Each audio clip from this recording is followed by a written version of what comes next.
एक मोठी बातमी पुण्यातल्या स्वारगेट मधल्या या सगळ्या गैरप्रकारात आरोपी दत्ता याचं शेवटचं फोन लोकेशन हे गुन्हाट गावामध्ये आढळलंय।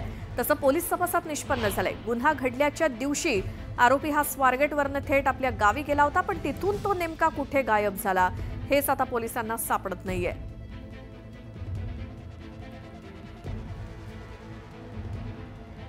तर नराधम दत्ता गाडे जो आहे त्याचं लोकेशन पोलिसांना हे शेवटचं गुन्हाट या गावामध्ये आढळलं। पोलीस तपासात त्याची माहिती समोर आली आहे आणि ही त्याच्या घराची दृश्य आहेत, ज्या गुन्हाट गावामध्ये त्याचं घर आहे तिथे सध्या कुलूप दिसतंय आणि त्यानंतर तो या आपल्या घरातनं या गुन्हाट गावातनं कुठे पसार झालाय ते अद्याप कळलेलं नाही। मात्र शेवटचं त्याचं लोकेशन त्याच्या गुन्हाट या गावामध्ये आढळलं। आमचे प्रतिनिधी सचिन तोडकर आहेत आपल्या सोबत। सचिन, हे जे घर दिसतंय आरोपी दत्ताचं, कोण कोण तिथे राहत होतं, कधीपासून सगळे बेपत्ता आहेत? खरं तर शिरूर तालुक्यातील गुन्हाट या ठिकाणी आरोपी दत्ता यांचं हे घर आहे आणि आरोपीने हे दुष्कृत्य केल्यानंतर साधारण सकाळी हे दुष्कृत्य झालं। त्यानंतर आरोपी 11 वाजता हा त्याच्या गुन्हाट येथील राहत्या घरी आला होता। त्याने घरी आराम केला। सायंकाळी 5 वाजेपर्यंत आरोपी हा त्याच्या घरी होता। मात्र 5 वाजेनंतर आरोपी तिथून पसार झालेला आहे। एवढं सर असतानाही पोलिसांनी मात्र त्याबाबत कोणतीही त्यावेळेस खबरदारी घेतली नाही।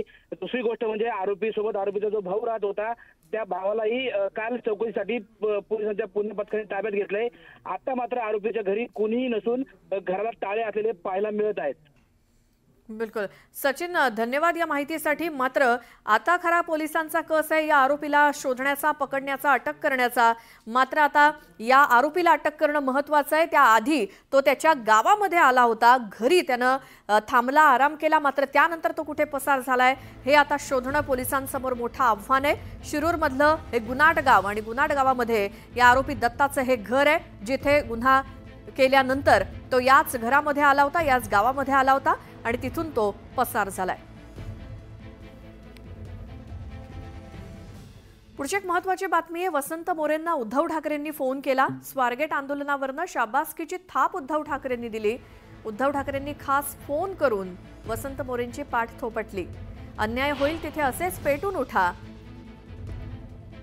असं म्हणत उद्धव ठाकरेंनी वसंत मोरेंना फोन केला।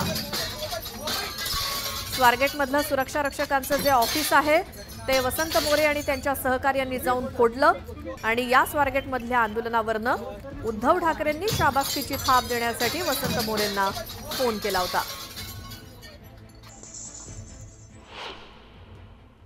चांगलं केलं, जोरात केलं। हो साहेब, दोघं तिघच होतो, पण म्हटलं आता बाकीचं कोणी येऊन काय बोलण्याच्या पलीकडे जात चाललंय सगळं प्रकार साहेब। म्हणजे तो एवढा घाणेरडा प्रकार होता तिथे ते एसटी मध्ये 4 शिवशाहीचे एसटी बंद पडलेले आहेत आणि अक्षरशः त्या एसटी मध्ये लॉजिंग केलं आणि सगळी जाणारी लोक त्या सुरक्षा कर्मचाऱ्यांच्या समोर जातात ना। म्हणून जे काय लढतोय ना आपण, हो सर, सगळ्यांना तेच सांगण्याचा प्रयत्न करतो। आपली जीव जळतोय हे सगळं बघून महाराष्ट्र कुठे चाललंय। हो ना, मुंबईची हालत, सगळं मराठीवरती आक्रमण, मग तरी सुद्धा त्यांना पोलिसांची पण भीती नाही ना, कुणाचीच भीती नाही या लोकांना।